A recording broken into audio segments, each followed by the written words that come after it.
السلام علیکم ورحمۃ اللہ وبرکاتہ۔ بسم اللہ الرحمن الرحیم۔ لباس پہنتے وقت یہ وظیفہ پڑھیں۔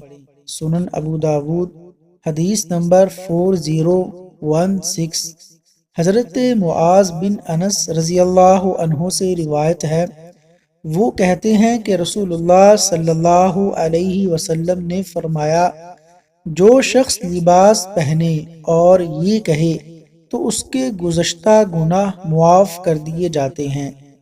الحمد للہ الذی کسانی ھذا، الحمد للہ الذی کسانی ھذا ورزقنیہ من غیر حول منی ولا قوہ۔